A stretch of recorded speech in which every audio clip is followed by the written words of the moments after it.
Je vais vous peindre un petit peu ce personnage très rapidement. Hein. Il écrit très bien, hein, il est d'une clarté absolue.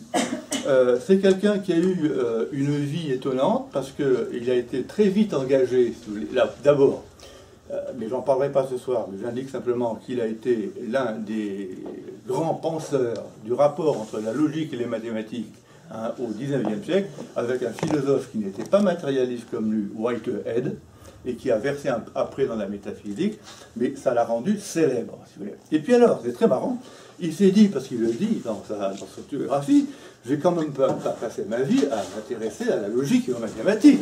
Il y a deux choses sur Terre quand même. Hein. Alors, il s'est lancé dans une réflexion globale sur l'être humain, sur sa nature, sur ses valeurs, sur l'engagement politique, etc., et sur la religion. Hein. Et alors, ça lui a valu des déboires absolument extraordinaires. Il était hyper connu par son travail sur la logique et les mathématiques. Il était nommé dans l'université en Grande-Bretagne. Et voilà-t-il pas que cet homme célèbre, hein, qui côtoyait les grands de ce monde au niveau intellectuel, et qui était hyper apprécié par les grands de ce monde à cause de sa sympathie et son intelligence. Quand on l'avait vu, on tombait quasiment amoureux de lui, si vous voulez. Hein, et on restait un ami pour la vie. Bon. Et alors, voilà-t-il pas qu'en pleine guerre 14-18, il prend parti contre la guerre, 14-18, et qu'est-ce qu'il fait? Il fait de la prison.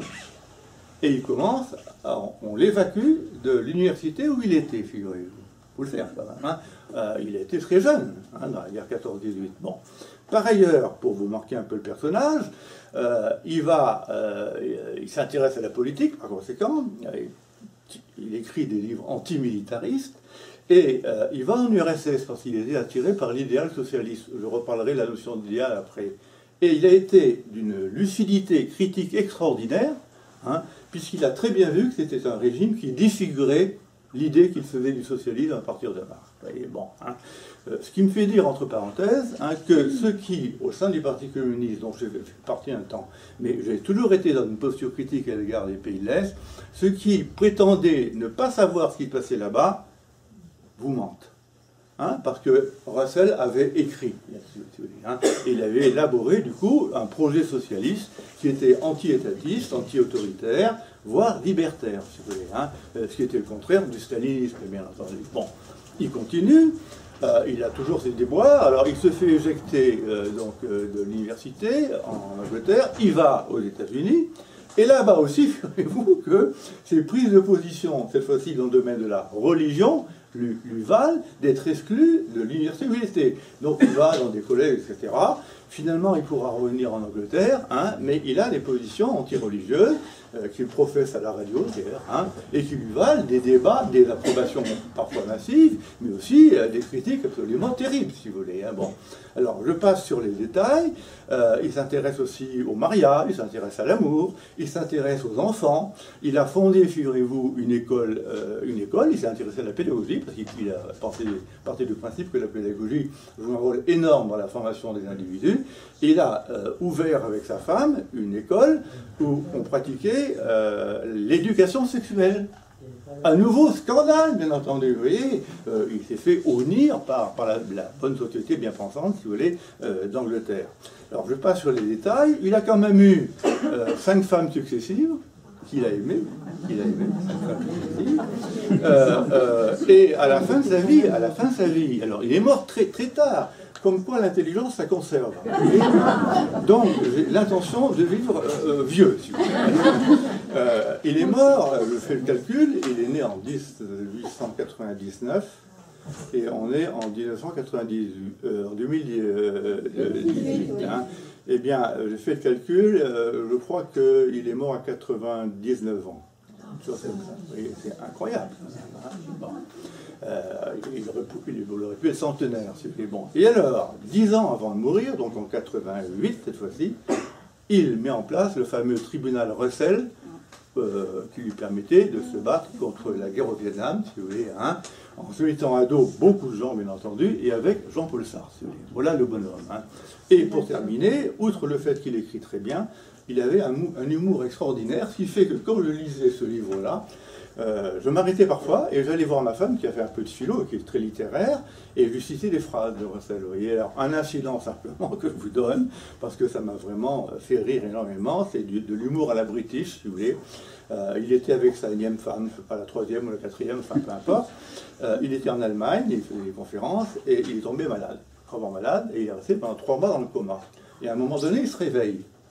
Il regarde sa femme, il dit mais qu'est-ce que tu fais là? Elle lui dit tu étais dans le coma.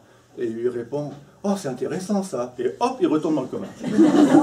Voilà Bertrand Russell. Donc un homme comme ça, vous avez envie de le lire et de voir un peu ce qu'il pense un peu dans tous les domaines. Alors, on va lire ensemble, à propos de Bertrand Russell, mais je ne commande pas, sauf une phrase dont vous indiquerez qu'elle est très importante. Un modèle de pensée critique, ce que la philosophie ne saurait cesser d'être sans se trahir. La philosophie doit être critique, au sens de l'esprit critique, bien entendu, ou se transformer en idéologie, avec tous les clichés qu'une idéologie peut véhiculer. Deuxièmement, une pensée résolument iconoclaste, qui va à l'encontre des croyances et des opinions dominantes, ayant en vue de contribuer, grâce à la raison, à affaiblir l'obscurantisme qui envahit les esprits et favorise les pouvoirs libéraux les plus droitiers qui soient partout dans le monde. Transposer aujourd'hui, la leçon peut être littéralement appliquée aujourd'hui. Pensez à ce qui se passe dans des pays comme la Pologne ou la Hongrie, par exemple, ou avec le fameux Trump aux États-Unis. C'est vraiment pas la gloire de l'intelligence philosophique, Trump, il faut le dire. Je continue. Alors là, c'est le penseur rationaliste. Il était rationaliste, mais aussi matérialiste. Alors, je pourrais pas, dans le débat, on pourra en parler. Il n'a pas osé se dire matérialiste parce qu'il associait le matérialisme à une vision fixiste de l'univers, un peu comme chez Épicure, vous voyez. Et il a oublié que le matérialisme aujourd'hui a une autre figure depuis Marx, qui consiste à penser l'homme à partir de la matière, mais une matière en mouvement, une matière qui se transforme. Et s'il avait intégré cette définition-là, il aurait dit « je suis manifestement matérialiste ». Pour lui, c'est le cerveau qui pense, l'homme est une partie de la nature, si vous voulez. Et alors, à l'intérieur de cela, il est athée. Moi, il se trouve que je suis agnostique. Athée, A-privatif, vous voyez, sans Dieu. Bon, lui, il est carrément athée, mais il fait le pari d'une intelligibilité rationnelle du monde quasiment intégrale, si vous voulez, mais pas forcément sur ses origines métaphysiques, sur le monde tel que nous voyons et dans lequel nous vivons. Et il dit cette chose extraordinaire, il n'y a pas de secret, il n'y a même pas d'énigme, sous-entendu métaphysique, il y a la science, et la sombre lumière du jour, et la besogne de chaque journée, le reste n'est que fantôme du crépuscule. C'est magnifique, et c'est un acte de foi en faveur de la raison qui est absolument extraordinaire.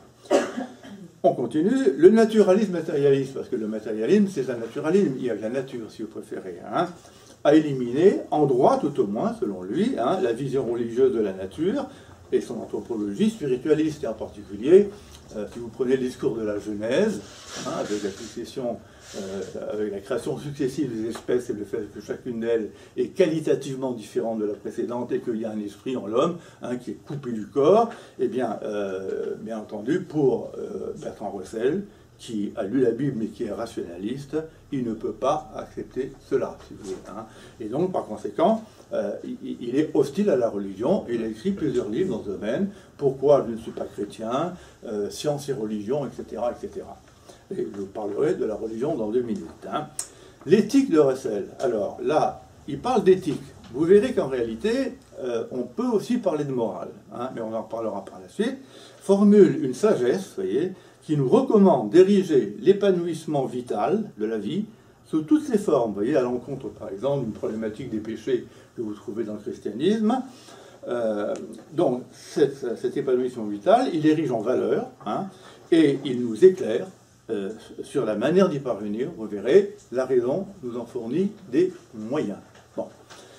On peut envisager du même coup que la politique, prolongement sous les de l'éthique, devienne scientifique grâce à la connaissance des ressorts de l'activité humaine. Vous verrez qu'il a une analyse de nos mécanismes psychiques qui est assez étonnante, qui n'est pas utopiste, qui est réaliste, et qui, vous montrerez, indique qu'il y a des contradictions en l'homme, si vous voulez, hein, et qu'il faut jouer avec ces contradictions en y réfléchissant à l'aide de notre raison, hein, et qu'il s'agira, bien entendu, de maîtriser les ressorts de notre activité, hein, grâce à la connaissance des ressorts de l'activité humaine et à la maîtrise rationnelle de ceux-ci.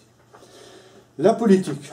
Alors, la politique, figurez-vous, je vous dis en passant, qu'il y a une phrase de Marx que je ne partage pas et avec qui, à propos de laquelle j'ai des débats avec mes amis, y compris avec quelqu'un que vous connaissez peut-être de nom, qui s'appelle pas Bertrand Russell, mais qui s'appelle Lucien Sèvres, qui est un grand bonhomme, 94 ans. Il a écrit une trilogie de 3 livres de 600 pages ou 700 pages. Et il est dans un rapport à Marx qui est un rapport, comment dire ça, de développement. Moi, je suis dans un rapport à Marx qui est un rapport d'invention ou d'enrichissement, voire de rectification. Vous voyez, c'est pas pareil.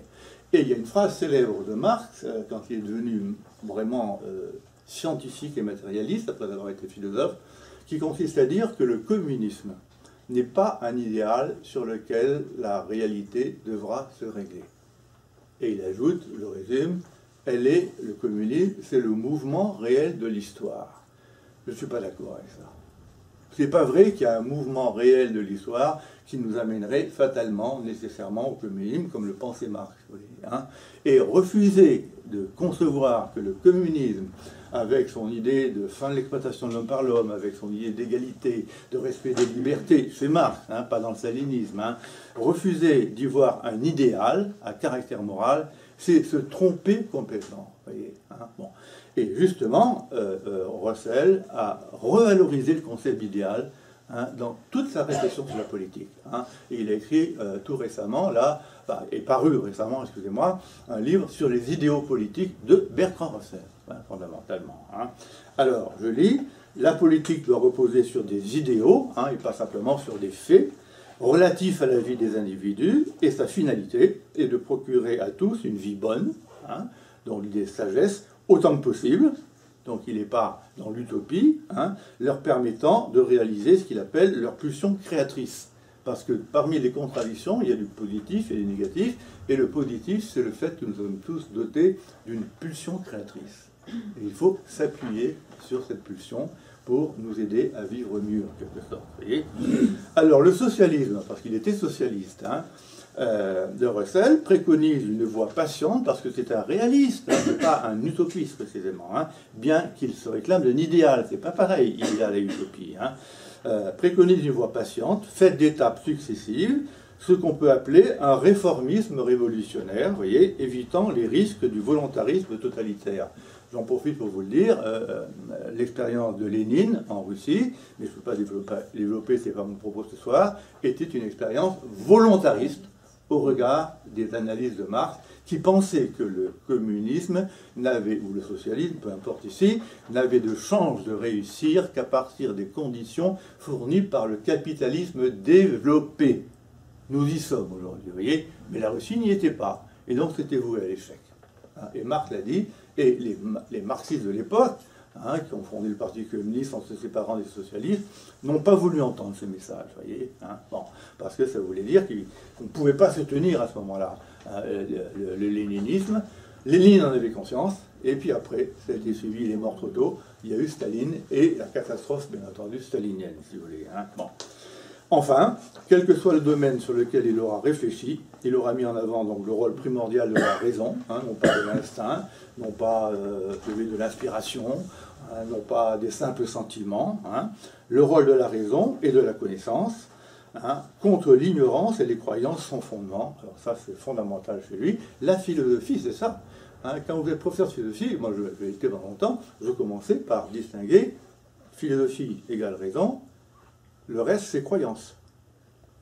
Et donc, les croyances que nous avons, que vous avez tous, que j'avais avant de faire la philosophie, il faut les passer au crible de la raison pour n'en retenir que celles que la raison peut accepter. Si vous voulez, hein. Et un homme comme Kant, grand philosophe du XVIIIe siècle, a procédé à cet examen critique des croyances dans le domaine religieux. Et il a refusé certaines croyances religieuses, si vous voulez, tout en étant pourtant partisan de l'existence d'un Dieu. Si vous voulez, hein. Et du coup, si vous voulez, il met en avant donc, le rôle primordial de la raison, mais aussi il a vanté sa capacité à nous éclairer lucidement sur les moyens du bonheur. Donc on a plus de chance, si vous voulez, d'être heureux, vous tous, hein, moi aussi, en exerçant notre raison, hein, et en connaissant un certain nombre de choses que la raison nous fournit par ses acquis, qu'en l'ignorant et en restant, si vous voulez, un homme, si vous voulez, qui n'a pas de lumière sur la réalité et sur lui-même. Voilà. Quand vous voyez ça, vous reconnaissez quand même que c'est pas rien, si vous voulez. Hein. Bon. Alors, troisième moment de mon intervention, Bertrand Russell, je dis ça comme ça, le grand démystificateur des religions, ou le grand démythificateur. Parfois, quand je fais des précisions de vocabulaire, je dis qu'on démystifie les consciences et on démythifie les mythes, les croyances. Alors, on aurait pu dire aussi le grand démythificateur. Hein. Les religions, pour lui, sont un mythe. Hein. Alors, Bertrand Russell est l'honneur de l'intelligence, ça je le rappelle. Donc, non seulement à travers, on y a parlé tout à l'heure, à travers sa réflexion sur les fondements logiques des mathématiques avec Whitehead, mais il a rompu avec lui après. Hein. Bon. Mais parce qu'il aura su, avec la même profondeur que celle qu'il mettait en place dans sa réflexion de scientifique, si vous préférez. Hein.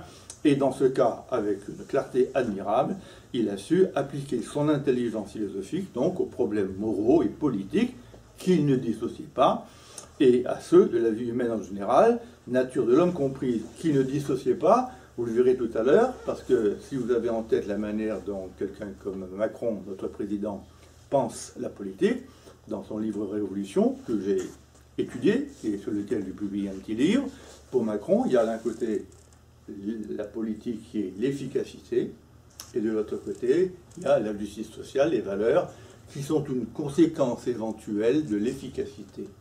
Donc il sépare les deux, au lieu de mettre au premier plan les valeurs morales, et pas l'efficacité, qui n'est pas une valeur morale, c'est une valeur technique, tout simplement, un point arrière, et qui peut avoir des conséquences immorales. Je vous signale que si, pour des raisons de productivité, vous remplacez un travailleur par une machine, vous allez faire plus de profit et plus productif, dans ce temps, vous avez produit un chômeur, etc., etc. Alors, c'est cette intelligence critique, vouée à la rationalité et au bien des hommes, que l'on retrouve alors dans deux textes sur les religions, alors, qui viennent d'être réédités aux belles lettres. Pourquoi je ne suis pas chrétien et la religion a-t-elle contribué à la civilisation? Et vous avez aussi associé à un autre petit texte dont le titre peut vous étonner, le mariage et la morale. Bon, c'est étonnant, bon, mais j'en dis pas plus, que ça serait, on irait ailleurs à ce moment-là. Alors, je dis bien les religions, ou la religion en général, donc toutes les religions, ce qui exclut d'emblée de sa part un quelconque esprit partisan ou partial en faveur de l'une d'entre elles. C'est comme si, par exemple, étant catholique, vous critiquiez l'islam. Ce que je fais, moi, je critique l'islam, mais le catholicisme a eu des heures, pas de gloire, mais de non-gloire, il y a 4 ou 5 siècles, où il était aussi violent à l'égard des incroyants ou entre eux, que les islamistes aujourd'hui le sont à l'égard des autres, si vous voulez, et des chrétiens, si vous voulez. Donc, c'est toutes les religions qu'il a en eux, si vous voulez. Or, son propos est essentiel, à mon avis, fondamental même, tant nous sommes accablés, et c'est pour ça que, vous voyez, j'aurais pu commencer par cela, aujourd'hui, par un retour insupportable du religieux, sous de multiples formes, c'est un fait, et en particulier sous une forme politique, si vous voulez,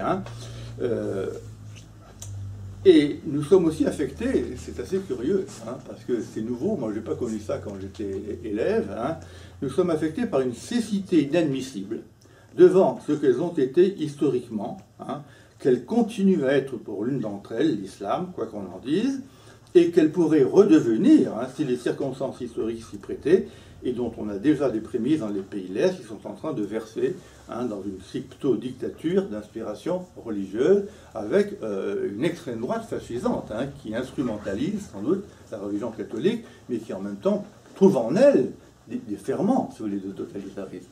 Il faut le savoir. Et donc, il y a un retour à la fois, vous voyez, il y a quelqu'un qui avait prétendu qu'on allait assister à un désenchantement du monde, c'était Marcel Gauchet, il y a 20 ans ou 30 ans de ça. Aujourd'hui, on assiste à une espèce, non pas de réenchantement, je dirais, mais un retour de religion catholique pour nos pays à nous, qui est particulièrement intégriste, si vous voulez, voire réactionnaire, avec en plus des scandales internes qui sont insupportables sur la pédophilie, etc. etc. Bon. Alors, résumons brièvement. Le procès lucide est juste que Russell leur fait en ayant vu ce qu'a été dans l'Église catholique, tout particulièrement, mais pas seulement elle. Alors, ce procès est total, il est radical, à savoir qu'aucun aspect des religions n'échappe à sa critique, dont seule sa raison, alors, et non une quelconque passion, vous voyez, anti-religieuse, est la base. C'est au nom de sa raison. C'est pas au nom d'un affect, si vous voulez, comme ça, qui viendrait on ne sait trop où, de type affect anarchiste, par exemple. C'est pas ça. C'est sa raison qui conduit à cette position. La critique est d'abord, donc, voire essentiellement, intellectuelle. Alors, la foi religieuse est toujours, tenez-vous bien, la foi en quelque chose. On peut toujours dire « je crois », mais vous croyez en quoi?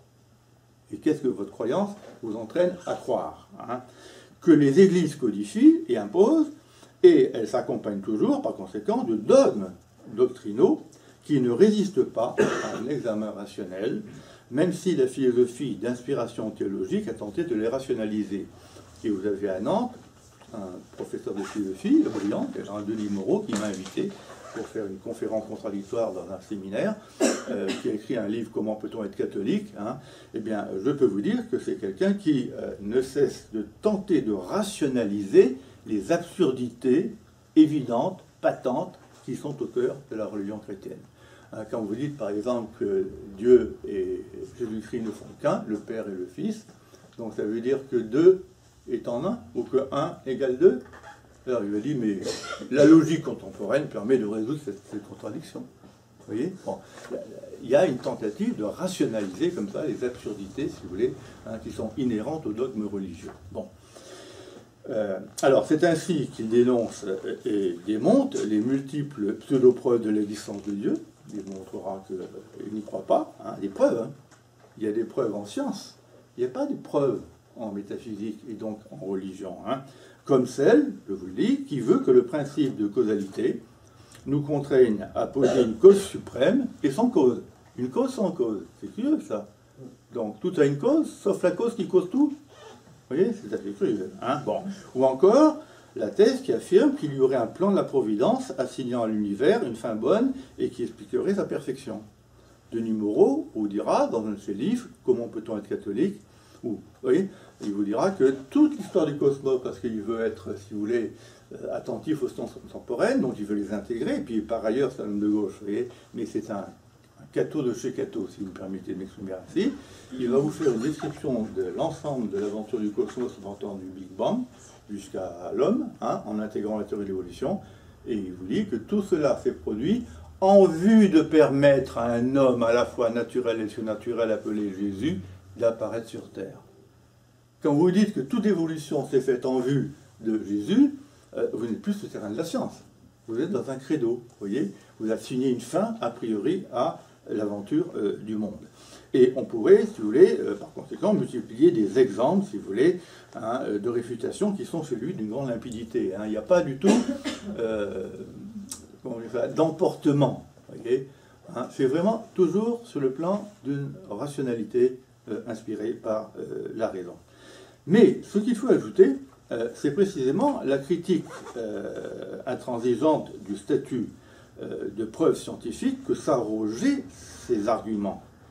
Théologie, ça veut dire science de Dieu. Vous lisez Descartes, il vous démontre l'existence de Dieu en partant de sa seule raison, et il prétend à la suite de sa démonstration que l'existence de Dieu est aussi certaine que la somme des angles d'un triangle est égale à 2 droits, voire plus. Bon. Oui, la somme des angles d'un triangle est égale à 2 droits, ça c'est prouvé. Bon, l'existence de Dieu n'est pas prouvée. Bon, voilà. Et du coup, les religions, si vous voulez, hein, ont transformé la foi, hein, en savoir. La foi devient un savoir, et je vous signale que quelqu'un comme Kant a critiqué, lui, cette prétention de la foi à être un savoir. Et il faut que la foi sache savoir qu'elle n'est pas un savoir. C'est comme ça qu'il faut raisonner, si vous voulez. Hein. Et chez quelqu'un comme notre auteur, vous avez à peu près la même chose, si vous voulez. Hein. Et ça a donné, du coup, si vous voulez, un dogmatisme insupportable à l'égard des fidèles qui étaient contraints intellectuellement, obligés ou contraints, comme vous verrez, hein, d'y croire, hein, mais aussi un dogmatisme des religions entre elles, parce qu'il y avait des religions, et chacune d'entre elles, comment dire, faisait la guerre aux autres au nom d'une dogmatique sectaire particulière. Hein. Pensez à la lettre sur la tolérance de Locke en Angleterre, mais c'était incroyable. Hein. Entre les protestants, entre les catholiques, l'église anglicane, etc., etc. Mais c'était une guerre permanente. Hein. Bon. Et cela donc les a entraînées, hein, donc à guerroyer entre elles, puisque chacune d'elles prétendait détenir une certitude. Quand on prétend détenir une opinion, on peut coexister avec l'opinion de l'autre. Quand c'est une certitude absolue au-dessus du savoir scientifique, c'est pas possible, si vous voulez. Hein. Et ça leur permettait d'exercer un magistère exclusif et impérialiste, si vous voulez. Hein. Du coup, et son procès n'est pas que intellectuel, vous voyez. Hein. Du coup, son procès va aussi se faire moral, hein, comme on le voit déjà quand il s'en prend à la guerre des religions. S'en prendre à la guerre des religions, c'est pas simplement signaler qu'elles sont incertaines. Hein. Il n'y a pas 36 vérités, si vous voulez. Hein. C'est aussi signaler qu'elles se font à la guerre, donc elles se font du mal. Hein. Je vous signale que Giordano Bruno a été brûlé en place de Genève, hein, que Galilée a été soumis à la question parce qu'il remettait en cause l'idée que la Terre est le centre du monde, etc., etc. Hein. Bon. La religion qui entend, alors selon son étymologie, vous voyez, relier les hommes entre eux. Religion égale religare, hein, ça veut dire relier, et relier les hommes entre eux dans la même relation à une transcendance. C'est un double lien, c'est un lien horizontal de ceux qui croient en la même chose, si vous voulez. Hein, c'est un double lien. Hein. Eh bien, et qui entend donc prenez l'amour du prochain, par définition, aime ton prochain comme toi-même, c'est Jésus-Christ qui l'a dit. Hein. Mais Jésus-Christ, ce n'était pas une religion. Les religions sont venues après, c'est le fondement des religions. C'est le fondement de la catholique, hein. Mais ce n'était pas un officiel d'une église. Il n'y avait pas d'église à l'époque de Jésus-Christ, si vous voulez. Hein. Et par conséquent, elles se sont combattues, hein. Elles reliées en interne, mais en externe, elles se disputaient, hein.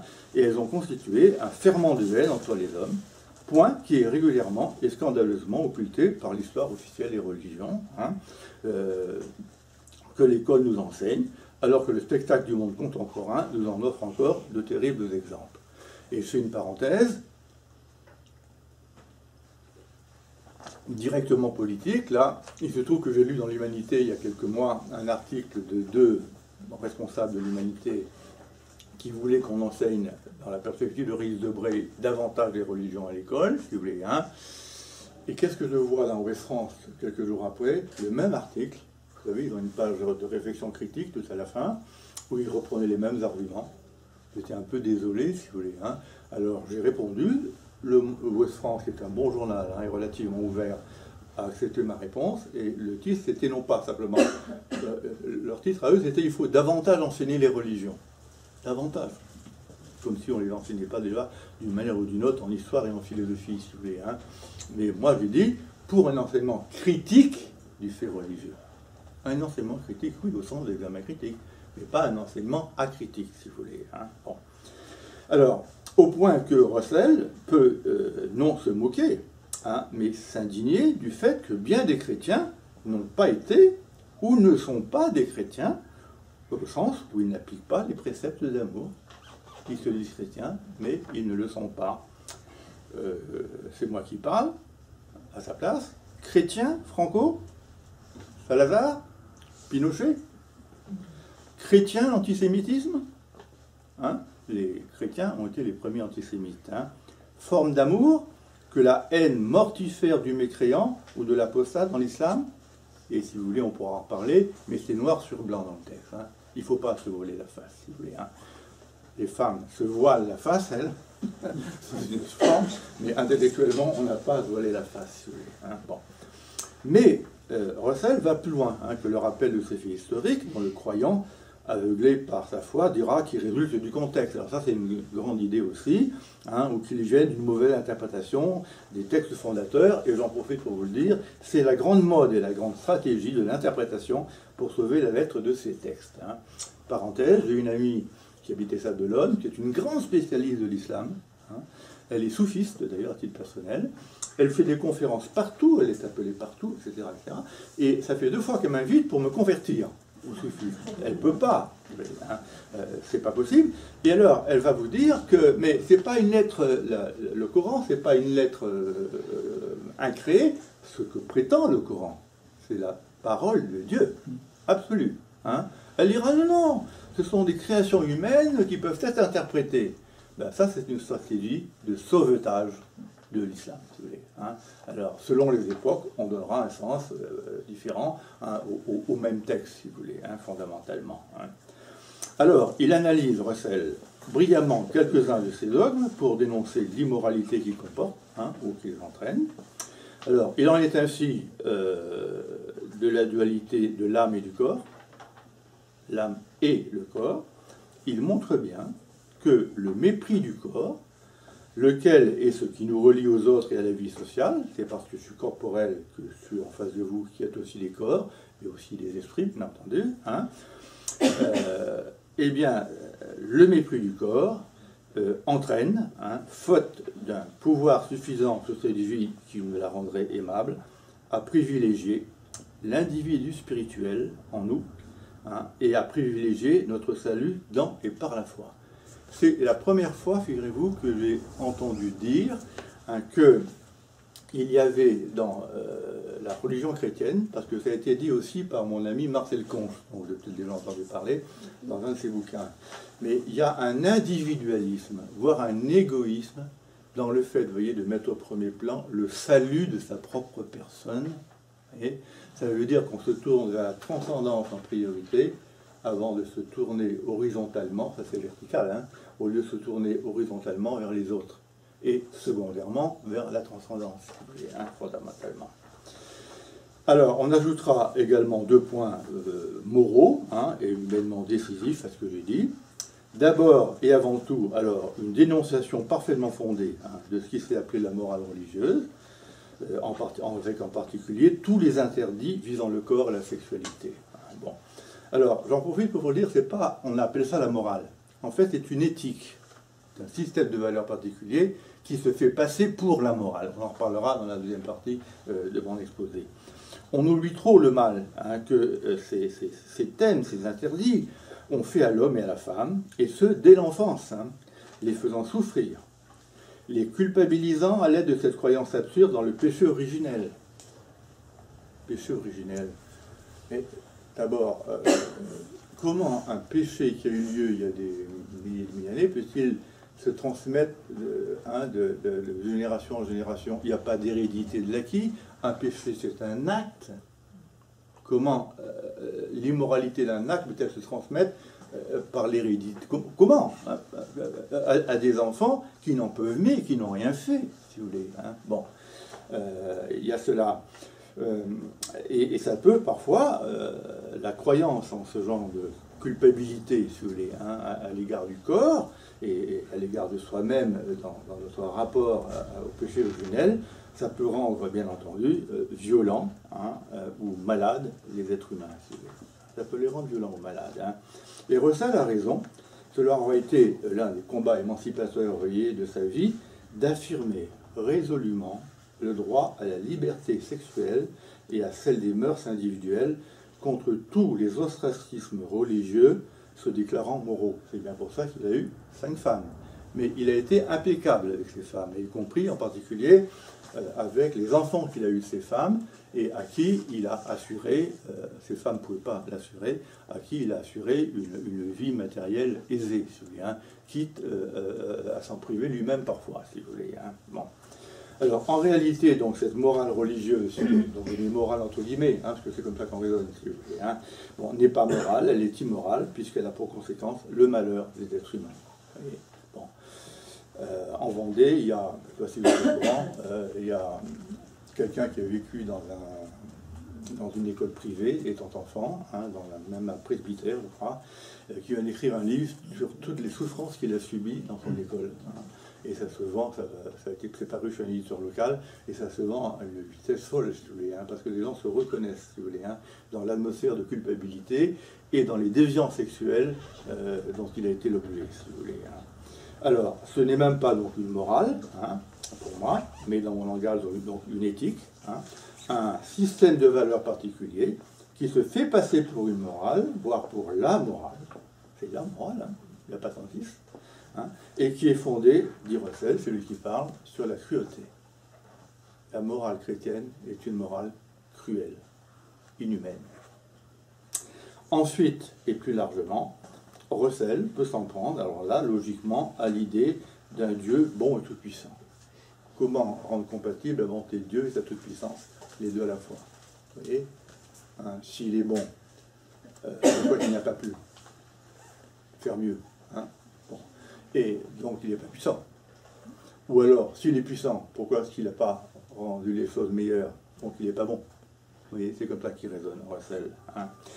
Plus largement, donc, vous voyez, Russell s'en prend logiquement à cette idée et il trace le tableau véridique d'un univers et d'une vie où le malheur, l'injustice, hein, les conflits, hein, et la mort dominent, l'emportant sur ce qui peut nous réjouir par ailleurs.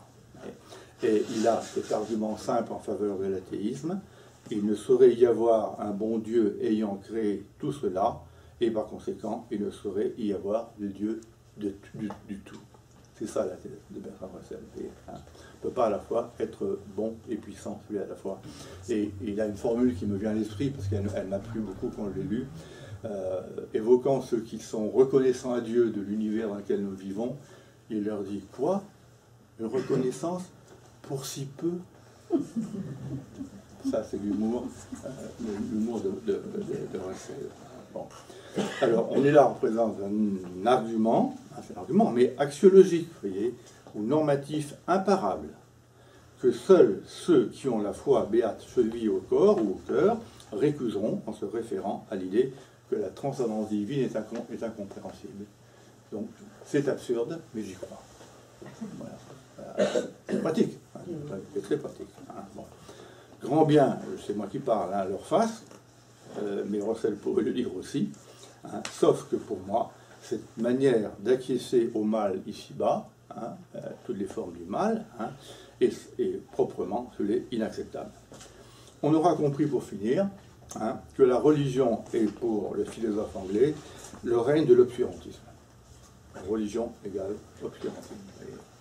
Et Russell est un anti-obscurantiste, par ses dogmes et ses pratiques constitutives, mais aussi, et je voulais le dire tout à l'heure, mais ça vient là, mais aussi par son refus constant des découvertes scientifiques, de Galilée à Darwin jusqu'à Freud. Vous savez que l'Église catholique n'a accepté la thèse de l'évolution, qui date du XIXe siècle, hein, au milieu des années du siècle, qu'en 1996, devant l'Académie pontificale des sciences, le pape Jean-Paul II de l'époque l'a admis, mais il a amputé cette reconnaissance à l'instant même où elle avait lieu de sa conséquence matérialiste, à savoir que l'esprit est une fonction du corps. C'était la conséquence, mais dite par Darwin. Vous voyez, alors, elle fait un pas en avant, mais elle s'arrête. Pour elle, l'esprit, pour l'Église catholique, n'est pas de nature matérielle. Bon. C'est pourquoi il faut dire, avec Russell, vous voyez, pour conclure pratiquement, que la connaissance en général est désirable. La connaissance est désirable, qu'elle est supérieure dans tous les cas à l'ignorance et à l'irrationnel religieux, et que, comme le soutenait déjà le peintre Goya, c'est une phrase que j'ai mise en exergue dans l'un de mes livres paru il y a une quinzaine d'années, le sommeil de la raison engendre les monstres. Pensez au nazisme. Ça a été un sommeil de la raison. Et ça a engendré des monstruosités. Cette leçon est hélas toujours d'actualité, et on aimerait que nos politiques, mais aussi le nombre d'intellectuels contemporains, l'intègrent. Mais chez les intellectuels, il y a actuellement, vous voyez, un retour au conservatisme religieux. Alors, on pourra m'objecter que cette réflexion d'ensemble est partiale, même cependant, hein, ou partielle. Elle oublie ou oublierait, dira-t-on, hein, les éléments de progrès humain que les religions ont comportés. Alors ça, c'est vrai aussi. Hein. Bon, je pense, moi, à la théologie de la libération, dans l'Amérique latine, hein, que le pape actuel a contribué à éliminer, je le lis au passage. Hein. Bon, la théologie de la libération, je pense à l'épisode des prêtres ouvriers après mai 68, hein, en France, et à certaines déclarations du pape François aujourd'hui en direction de la paix. Hein. C'est un pacifiste incontestable. Hein. Alors, je n'entre pas dans les détails, mais je rappellerai quand même, hein, que la doctrine sociale de l'Église est officiellement favorable au capitalisme. Alors, elle est contre les excès du capitalisme, mais elle n'est pas contre le capitalisme. Hein. Et par conséquent, elle est hostile au socialisme. J'ai lu récemment un texte où il était dit que le socialisme, c'est le mal. Non, le socialisme, c'est pas le mal. Le socialisme entend mettre fin au mal qui existe sur Terre entre les hommes, si vous voulez. Hein. Et je me contenterai donc, moi, personnellement, si vous voulez, hein, de ce propos, alors, plus tardif et plus nuancé de Russell dans son itinéraire, que vous trouverez dans Ma conception du monde. C'est un livre très simple, hein, facile à lire, il a la collection idée, d'ailleurs, hein, NRF, mais qui n'a rien d'ambigu. Alors, vous verrez que sa formule est plus réservée, plus nuancée, plus douce, si vous voulez, hein, mais elle est quand même nette. Dans l'ensemble, je pense que la religion a fait beaucoup de mal. Bon, elle ne dit pas qu'elle n'a fait que cela, pas vrai, mais elle a fait beaucoup de mal. Cette affirmation ne peut être contestée, et elle éclaire la voie de ceux qui entendent contribuer à améliorer le sort de l'homme, hein, dans tous les domaines, en s'opposant à tout ce qui s'y oppose, et on appelle cela l'émancipation. Ce en faveur de quoi était Russell. Voilà, c'était ma première partie. J'ai le temps de faire mon deuxième exposé. Hein. Alors, je vais boire un petit peu d'eau quand même, si vous me permettez. Hein. Et enlever ma veste parce qu'il commence à faire chaud. Quand on parle, on s'échauffe. Hein.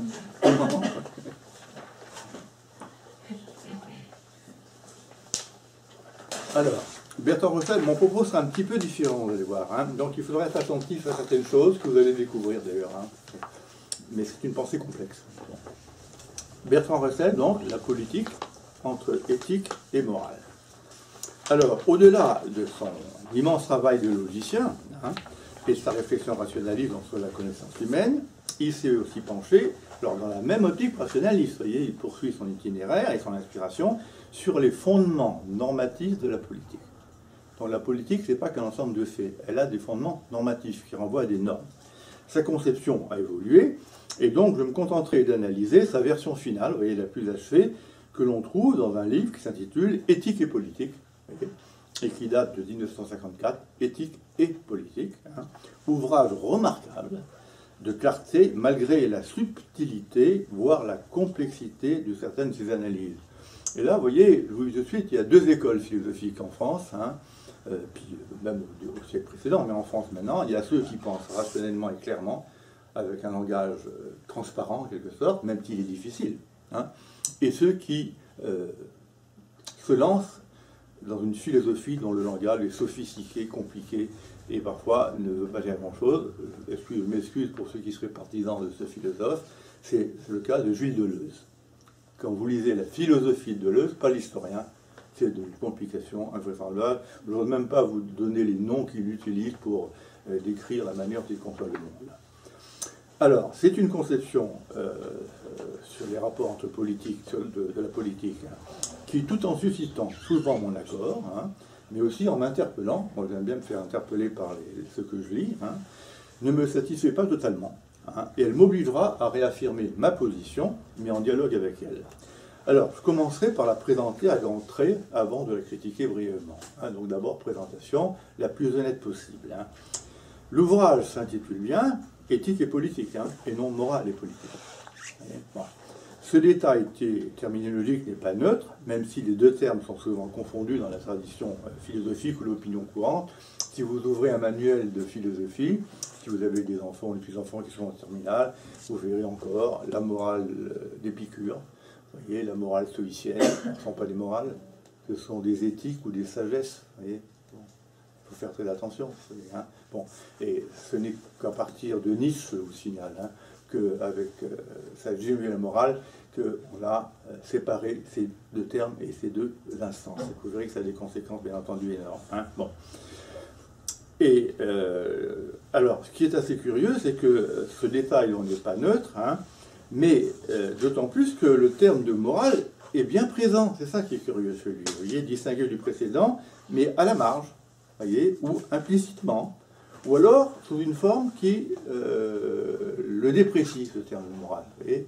Donc, vous voyez, là il est embêté, si vous voulez, pour aller vite. Hein. En réalité, cette terminologie, hein, sur de l'éthique porte en elle le fond de la pensée de Russell sur les valeurs, si l'on accepte de différencier clairement ces deux termes. Alors, disons, moi je vais vous faire la différence, hein, pour que ça soit clair. Disons, dans un premier temps, que les valeurs qui font agir les hommes, selon lui, hein, dans tous les domaines, individuellement ou collectivement, et qu'il professe ensuite sous la forme de code, hein, il y a des codes, il y a un code chrétien, il y a un code épicurien, etc., hein, il y a un code stoïcien, hein, bon, sont de nature éthique et non morale, les valeurs, vous voyez, pour lui, hein, celles qui font agir les hommes. Hein. Bon. Et il faut comprendre par là, au positif, qu'est-ce que ça veut dire? Qu'elles s'enracinent dans la vie humaine. Les valeurs éthiques s'enracinent dans la vie humaine avec ses désirs. Le mot de désir, souvenez-vous, c'est étonnant de la part d'un rationaliste, hein, joue un rôle énorme dans sa pensée de l'homme et de son action. Hein. Avec ses désirs, ses besoins, ses passions, ses émotions, et les valeurs éthiques n'en sont que la traduction, consciente ou pas. Consciente ou pas. Un chrétien qui condamne le corps a une éthique anti-plaisir, si vous préférez, hein, anti-hédoniste, anti-corporel, comme ce droit, mais il n'a pas conscience que ce faisant, il ne fait qu'exprimer un rejet qui lui est intérieur. Ouais, fondamentalement. Ouais. Et donc, il croit que c'est de la morale, et pas de l'éthique qui vient de sa personnalité souillée à lui. Hein. Elles ont donc leur origine, les valeurs éthiques, il faut mettre bien ça dans la tête, hein. Elles ont leur origine dans la part, non pas rationnelle, mais irrationnelle de l'homme. Vous voyez, contrairement aux valeurs morales, telles que Kant les a pensées, par exemple. Hein. J'en parlerai un peu, mais pas beaucoup, parce que, curieusement, il fait abstraction de Kant, vous voyez. Alors que Kant est un rationaliste formidable dans le champ de la morale. Bon.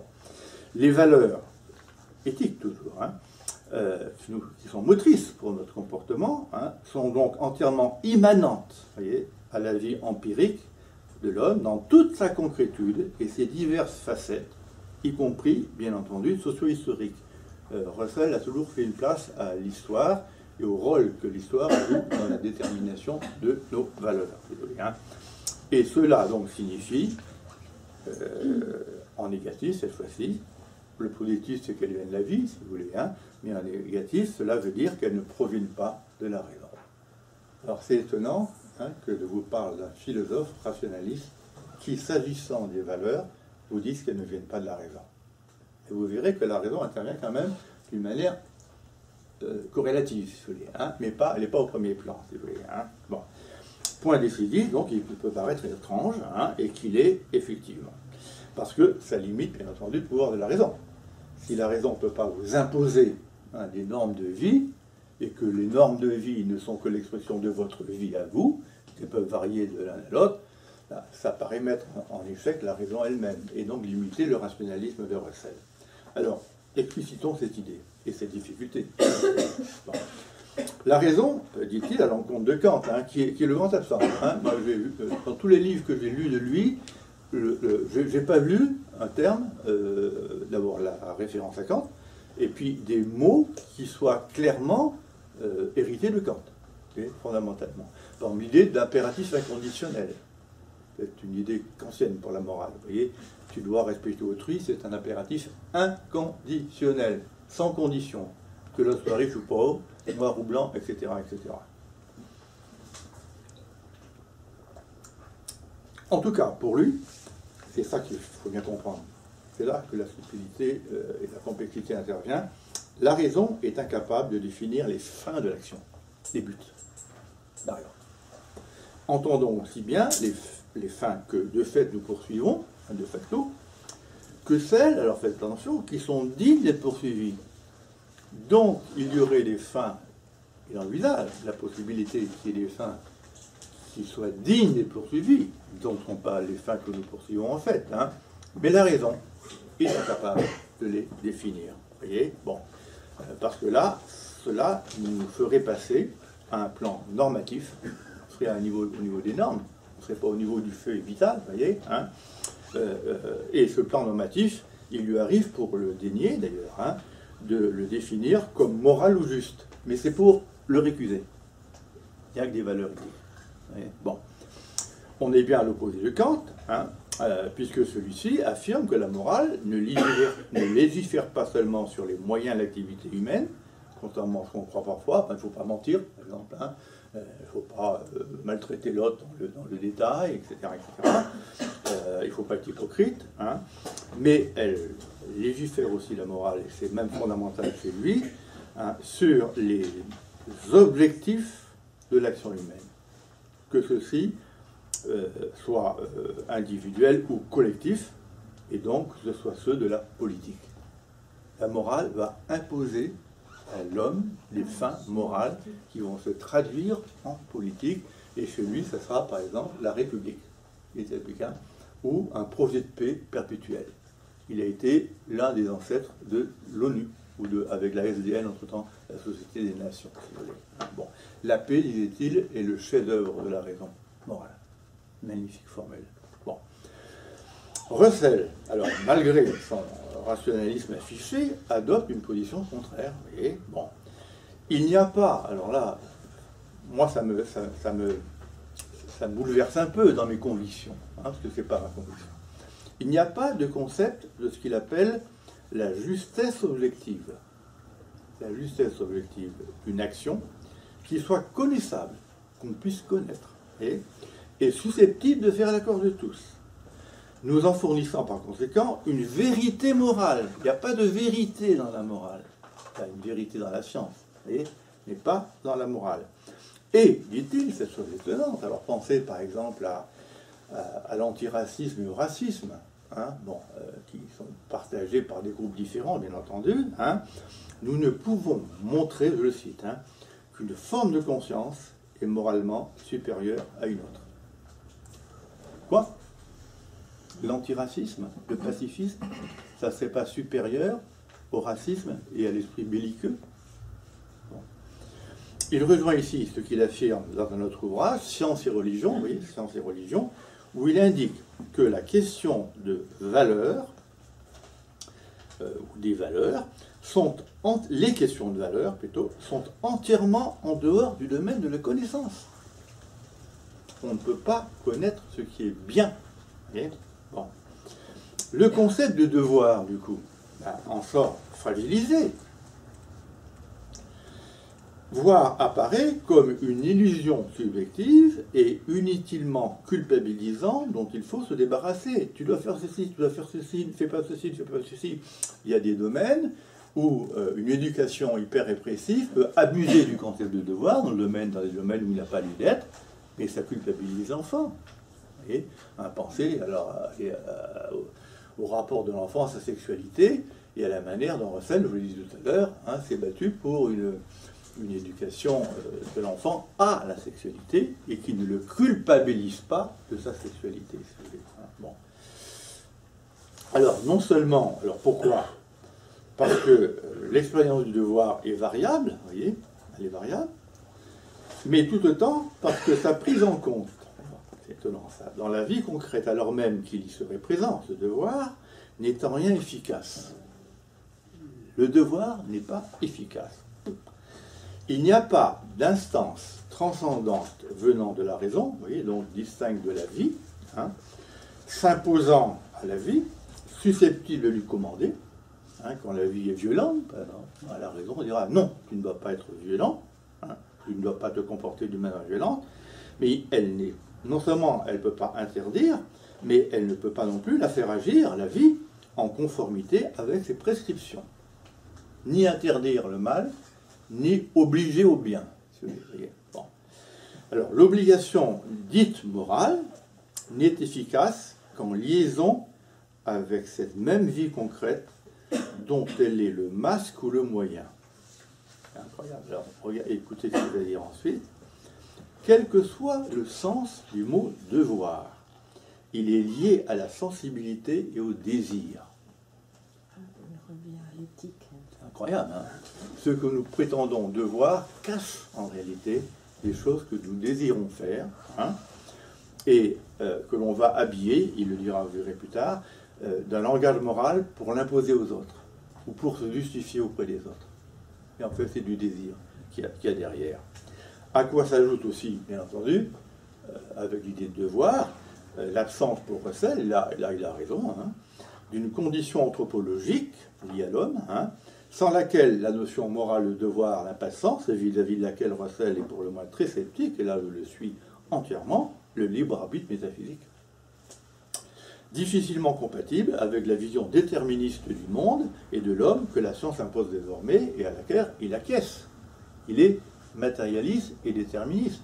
Or, pour devoir quelque chose, il faut qu'on puisse le faire.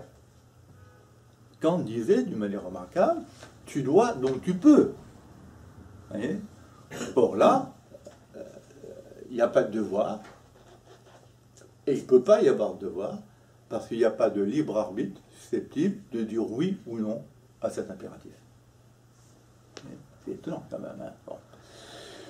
Je reviens maintenant à l'éthique et au rôle de la raison. Parce que la raison va quand même intervenir. Si je m'arrêtais là, vous me direz, mais quelle est cette conférence qui se place en scène de la raison, hein, et d'un rationalisme de Russell? Il peut pas, tu as 10 minutes. Hein, oh là là. Écoute, je résumerai peut-être à ce moment-là. Hein, je résumerai. Oui. Alors, la raison intervient, alors, avec son exigence propre, hein, non pour définir ce qu'elles sont, les valeurs ou les interdits en soi, hein, bon, mais pour éclairer leur genèse. Voyez. Alors, il y a chez Russell, mais comme tu me dis d'aller un peu plus vite, il y a chez Russell toute une analyse assez extraordinaire que je vais passer, hein, si vous me permettez, sur l'origine vitale des valeurs. Voyez, bon. Et c'est très séduisant, ça peut être convaincant, et ça rejoint les travaux d'un Américain qui s'appelle John Dewey, qui disait à peu près la même chose que lui, si vous voulez. Hein, bon. Et en particulier, si vous voulez, les choses voilà, n'ont pas une valeur en elles-mêmes. C'est nous qui leur attribuons une valeur. C'est pas parce qu'elles ont une valeur que nous les désirons, dit. C'est parce que nous les désirons, dit, que nous leur donnons une valeur. Ça, c'est du Spinoza, je vous signale. Bon. Alors, on peut peut-être éventuellement accepter ce qu'il vient de dire, mais à condition de préciser que ça vaut ce qu'il dit là. Hein. Les choses sont bonnes parce que nous leur attribuons une valeur. Bon, à condition de distinguer, je ne l'ai pas encore fait, mais c'est ce que faisait Nietzsche, le bon et le mauvais, qui caractérise l'éthique, et le bien et le mal. C'est pas pareil. Vous voyez, le bonheur, c'est une valeur qui est bonne, le plaisir, c'est une valeur qui est bonne, mais vous ne pouvez pas dire que le plaisir est une valeur morale. On peut sacrifier des morales au nom d'une cause humaine. Vous voyez? Donc, la morale, c'est le bien et le mal, alors que l'éthique, c'est simplement le bon et le mauvais. Et ce qui est bon pour vous peut ne pas être bon pour moi, et inversement, pour le mauvais, si vous voulez. Hein. Et du coup, et c'est pour ça que là je vais être assez rapide, hein, du coup, l'être humain a trouvé une ruse, hein, pour échapper à ce caractère relatif et optatif, hein. Bon, j'opte pour tel système de valeurs.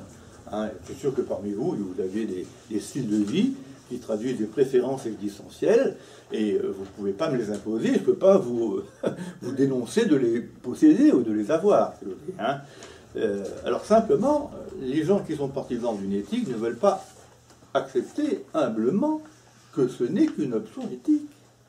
Ils vont vouloir l'habiller et la justifier rationnellement à l'aide de pseudo-raisons, de façon à faire passer leur vision éthique, valorielle, des valeurs à caractère éthique et personnel, pour la morale en général qui est universelle. Et c'est ainsi que l'Église catholique a transformé sa dénonciation des péchés, qui est une éthique personnelle aux catholiques, et après tout ils ont le droit, mais ça ne peut pas être transformé en morale universelle. C'est même pour moi, je vous l'ai dit tout à l'heure, une éthique immorale, parce qu'elle porte atteinte, bien entendu, à l'intégrité de l'être humain et à ses capacités de plaisir. Alors, à partir de là, vous voyez, Russell va quand même, et là il nous reste à peu près 5 minutes, 8 minutes, va quand même rebondir. Voyez, il a évacué la raison dans le champ de la morale, il n'y a pas de morale rationnelle, il y a des désirs qu'on peut comprendre rationnellement, mais c'est tout, mais on ne peut pas les justifier, puisqu'ils viennent de la vie, ce sont des faits. Il va quand même introduire ce qu'il appelle une régulation rationnelle des désirs par la politique. Donc, pour terminer, la régulation rationnelle des désirs par la politique. Alors, j'ai suffisamment insisté avec Russell sur l'importance de cette part infrarationnelle de l'homme, qui est à l'origine, bien entendu, donc, de ses valeurs. Elle existe incontestablement, c'est vrai. Son poids est fort, voire indépassable, même si cette part est plastique, car soumise à l'histoire. Les systèmes de valeurs changent selon l'histoire, éthique, voire, se disant moraux. Il y a eu, on a glorifié éthiquement les exploits guerriers et la guerre au Moyen-Âge et au XVIIe siècle. Je suis en train de travailler sur La Rochefoucauld, j'écris sur La Rochefoucauld, c'était la gloire. Et maintenant, il y a des prix Nobel de la paix. On aimait la guerre, on haït la guerre. Vous voyez, donc on est passé d'un système de valeurs à un autre, si vous voulez. Bon. La vie est aussi donc qui nourrit nos valeurs et la base de celle-ci, mais elle est aussi très riche.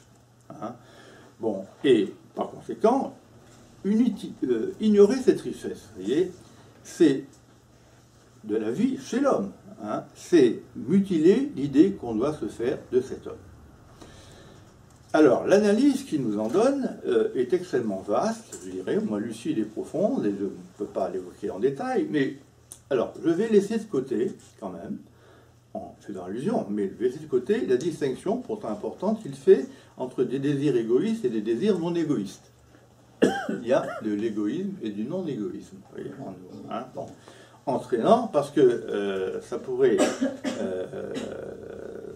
s'il ne reconnaissait que des désirs égoïstes, ça pourrait l'entraîner dans un pessimisme anthropologique irréversible et politique pareil, si vous voulez. Bon. Mais il y a des désirs également non égoïstes. Bon.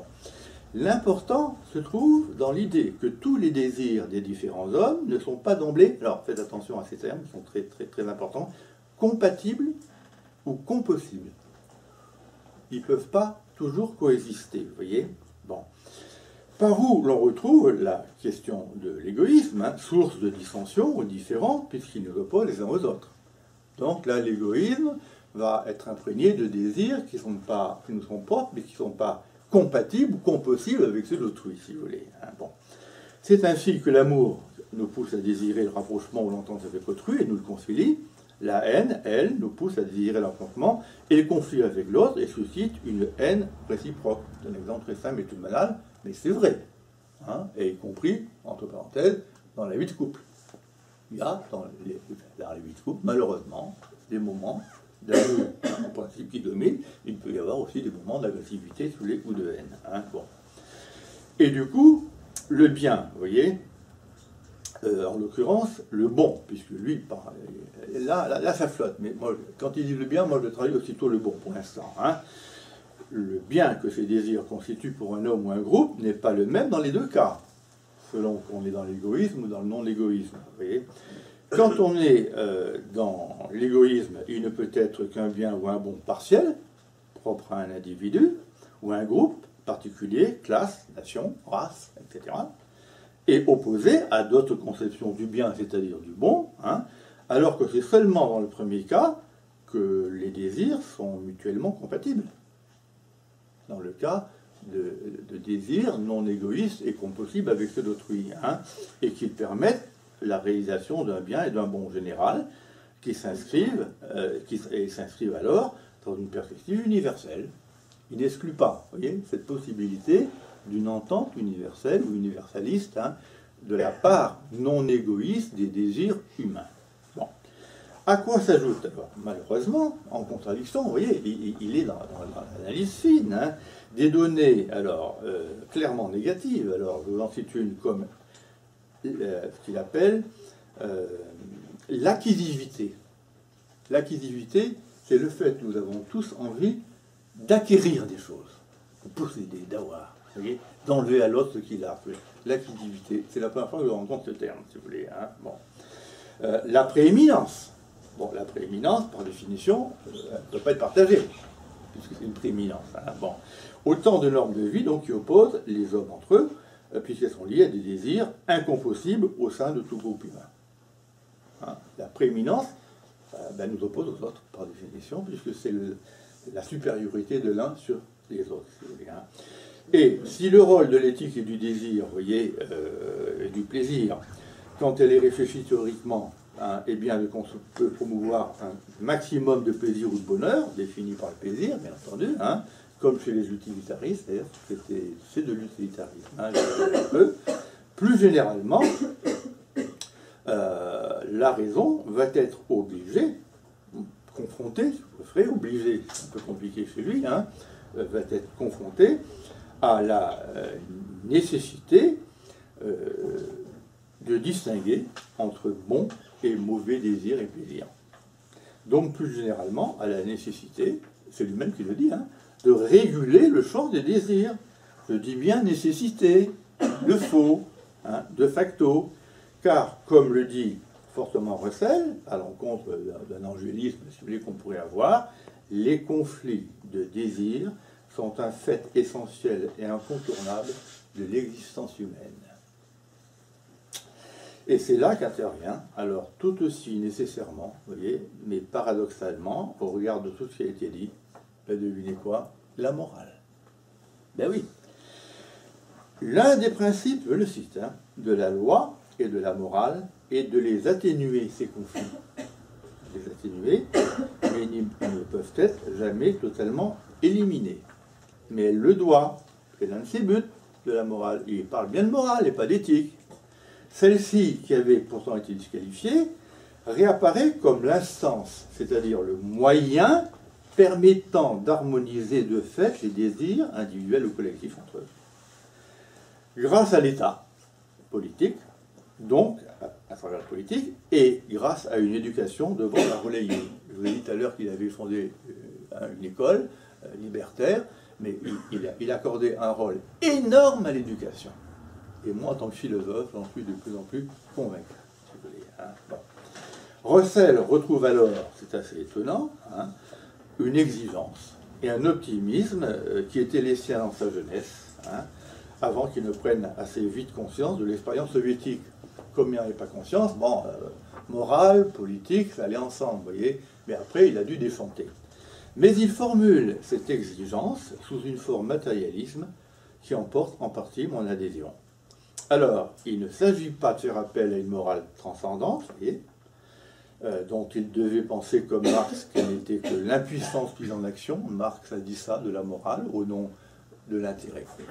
C'est l'intérêt qui fait bouger les hommes, hein, et non la morale. Vous trouvez ça dans le film Le jeune Karl Marx, je ne sais pas si vous l'avez vu. Il y a une critique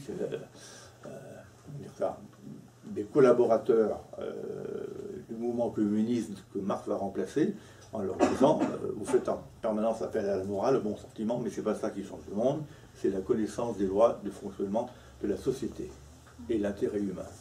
Vous voyez, c'est l'un ou l'autre, hein. Ou alors c'est peut-être l'un et l'autre, hein. On ne sait jamais. Hein. Et alors, il refuse aussi, bien entendu, hein, les sanctions, vous voyez, dont il dénonce le non-sens moral. Il ne voulait pas des sanctions. Et il affirmait qu'elles avaient un effet délétère sur les hommes. Les hommes qui vont en prison, je vous signale que très souvent, ils en sortent encore plus gravement atteints par leur immoralité qu'ils ne l'étaient avant, si vous voulez. Hein. Il faut seulement, dit-il, et puis on est presque terminé, faire appel aux désirs qui sont tournés vers l'universel, voyez, ou plus exactement à ceux que le législateur considère, je reprends une formule de lui, comme dignes d'être universels, dignes d'être perçus comme universels. C'est curieux pour quelqu'un qui n'était que dans des désirs individuels, vous voyez, bon. Et il leur reconnaît à ces désirs qui sont dignes d'être universels, il leur reconnaît une importance politique. Donc on passe à ce moment-là de l'universel moral à l'universel politique. C'est donc à la raison, à nouveau, c'est la raison, vous voyez, de décréter dogmatiquement, c'est-à-dire certainement avec certitude, c'est au bon sens du terme dogmatique, qui sont bons ou mauvais. Et alors, ça ne peut pas être démontré par une connaissance rationnelle qui lui paraît impossible, mais la raison peut, dit-il, argumenter rationnellement en leur faveur, pour montrer, à défaut de démontrer, qu'ils sont utiles aux hommes, pris dans leur ensemble, et qu'ils peuvent augmenter, quand ils sont satisfaits, la somme totale du bonheur humain. Et alors, c'est à la politique de favoriser, voyez, par de multiples moyens, y compris donc par l'éducation, l'émergence de ces désirs considérés finalement comme moraux, parce que favorables au bien général. Et on peut alors envisager que la politique, je termine par là, je sacrifie un paragraphe, que la politique devienne à la fois scientifique, puisqu'elle repose sur l'analyse des moyens de l'action, je ne vais peut-être pas assez insister là-dessus, mais elle nous permet d'analyser les moyens qui nous permettent d'arriver à nos buts, et à la maîtrise, elle peut devenir à la fois scientifique et morale, grâce à la connaissance donc, des ressorts de l'activité humaine, et à la maîtrise rationnelle de ceux-ci, même si le statut de ces dimensions morales n'est pas élaboré suffisamment, selon moi, faute qu'il ait assumé l'héritage de Kant et d'avoir, disons, aperçu ce qu'il y a de spécifique dans l'idée de vérité appliquée à la morale, parce qu'il y a des vérités morales, mais ce ne sont pas des vérités scientifiques. Merci.